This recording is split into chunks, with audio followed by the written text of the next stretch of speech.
Different strokes এর exhibition মানেই হলো এক মিলন মেলা। শুক্রবার থেকে শুরু হলো ডিফারেন্ট স্ট্রোকস এর তরফ থেকে আর্ট হাইভ গ্যালারিতে এক্সিবিশন কাম সেল। এখন আমাদের সঙ্গে রয়েছেন ডিফারেন্ট স্ট্রোকস এর উদ্যোক্তারা, তাদের সঙ্গে এবার আমরা কথা বলে নেব। এক্সিবিশন অ্যাকচুয়ালি ডিফারেন্ট স্ট্রোকস আগেও করেছে, আমরা আগেও করেছি এবং বেশ ভালো কয়েকটা আর্ট গ্যালারিতে করেছি।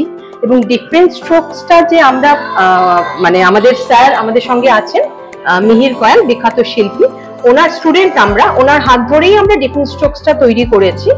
এবং এই যে আমাদের এক্সিবিশন এবার হলো, এক্সিবিশনের দিন আমরা ঠিক করলাম যে আমরা একটা ওয়ার্কশপ করব। তো আমরা 23rd ওয়ার্কশপটা হলো এবং সেদিন আমাদের ওয়ার্কশপের এত ভালো শিল্পীদের আঁকা রয়েছে, এত সুন্দর, তো সেটা দেখে আমাদের মনে হলো একটা কিছু আমাদের করা দরকার। এবং আমাদের সঙ্গে একজন আর্ট কালেক্টর কাম আর্টিস্ট ভরতদা, তো ভরত প্রসাদ, তো উনি তখন আমাদেরকে বললেন যে আপনাদের এত সুন্দর কাজ হয়েছে, আপনারা একটা এক্সিবিশন করুন, যে এক্সিবিশনের যে অর্থটা উঠবে সেটা একটা ভালো কাজে। তখনই উনি আমাদেরকে সেই প্রস্তাবটা দিলেন যে থ্যালাসেমিয়া সোসাইটিকে আমরা সেই অর্থটা প্রদান করবো। ডিফারেন্ট স্ট্রোকস শুরুর দিন থেকে তো আপনার হাত ধরেই চলছে, তো সেই সম্বন্ধে বলুন।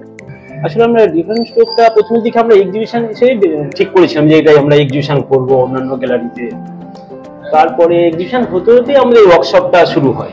প্রথম আমরা ওয়ার্কশপ করি হচ্ছে আলতামির আর্ট গ্যালারি, ওই রঞ্জন চ্যাটার্জির গ্যালারি, ওখানে করলাম। তারপরে এখানে আমরা শো করলাম।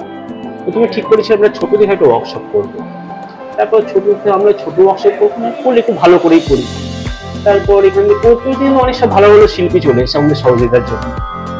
এই নিয়ে মোটামুটি আমরা দেখলাম ভালোই আর্টিস্ট পেলাম, তাতে দেখলাম একটা খুব ভালো একটা ওয়ার্কশপ একটা শুরু হয়েছে, মোটামুটি খুব ভালো, প্রত্যেকেই খুব ভালো ভালো কাজ করেছে। আমাদের ওয়ার্কশপে কোনো থিম ছিল না, যে যার মতন কাজ করতে পারে। হ্যাঁ, স্কাল্পচারও আছে, পেন্টিংই বেশি আছে, স্কাল্পচার 2-3 আছে। আচ্ছা, মানে দুটো ভাগ ছিল, যে স্কাল্পচার করতে স্কাল্পচার করতে পেন্টিং করতে। গ্যালারিতে এর আগে কি এরকম ধরনের ওয়ার্কশপ কি আয়োজন করা হয়েছে? না, প্রথম কথা হচ্ছে যে এই আর্টের গ্যালারিটা তো খুবই নতুন, মার্চ মাসে সবে ওপেন হয়েছে। তারপর একটা দুটো এক্সিবিশন হয়েছে, কিন্তু ওয়ার্কশপ বলতে সেই অর্থে এই প্রথম। এই ডিফারেন্ট স্ট্রোকের সঙ্গে কোলাবোরেশনে এই ওয়ার্কশপ হয়েছে। আর এই ওয়ার্কশপের পেছনে একটা মুখ্য উদ্দেশ্য তো আছেই, একটা যেটা মেইন উদ্দেশ্য আর কি, ওই থ্যালাসেমিয়া চ্যারিটি, তাদের হাতে যদি আমরা কিছু তুলে দিতে পারি, তো চাইবো আগামী দিনে আরো এরকম কাজ করতে।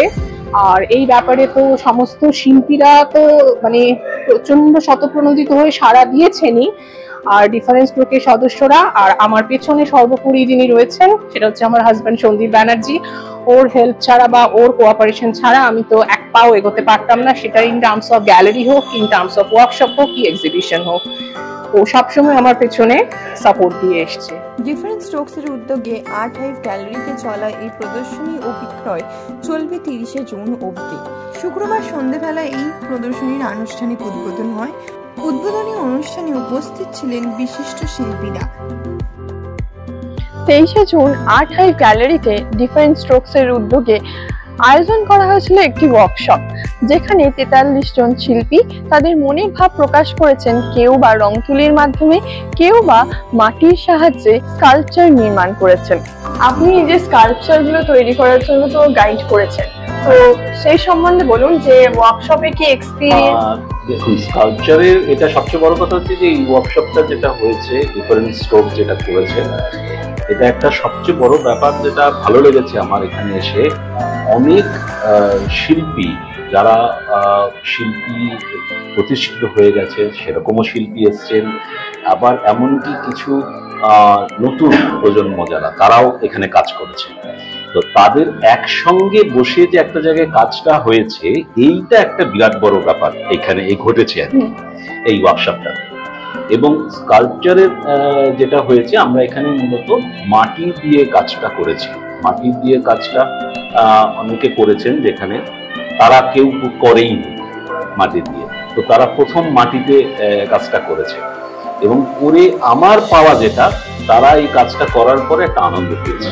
সকলেই তো দেখছে যে সবাইকার একই রকম পারফর্ম করছে, সেখান থেকে একটা তো এনথুসিয়াজমটা আসে। নিশ্চয়ই প্রত্যেকে ভালো লেগেছে। এই ওয়ার্কশপগুলো সাধারণত কি হয়, ওয়ার্কশপটা করার সার্থকতা এখানেই তৈরি হয় যে কাজটা করছে, কেউ যদি কোনোটা ফার্স্ট টাইম করে, যেমন স্কাল্পচারের ক্ষেত্রে যারা করেছেন বেশিরভাগই করেছেন তারা ফার্স্ট টাইম মাটি করেছেন এবং তারা একটা উৎসাহ পেয়েছে এবং আশা করব তারা হয়তো পরবর্তীকালে স্কাল্পচার আরো করবে। এটাই কিন্তু এই ওয়ার্কশপেরও সার্থকতা এবং আমারও ভালো লাগে যে এখানে যে তারা একটা আনন্দ পেল কাজটা করে এবং তারা এখান থেকে হয়তো আগামী দিনে আরো কিছু করবে। সকল আর্ট প্রেমীদের আমন্ত্রণ জানাচ্ছে ডিফারেন্ট স্ট্রোকস এর এই এক্সিবিশন কাম সেলে। শিল্পীদের সকল শিল্পকর্মের একাংশ দান করা হবে থ্যালাসেমিয়া সোসাইটি অফ ইন্ডিয়াতে। তাই ডিফারেন্ট স্ট্রোকস এর সকল উদ্যোক্তারা এই মহৎ কাজেতে সামিল হওয়ার জন্য সকল আর্ট প্রেমীদেরকে আমন্ত্রণ জানাচ্ছেন। কলকাতা থেকে শ্রীতা শীল, দেশের সময়।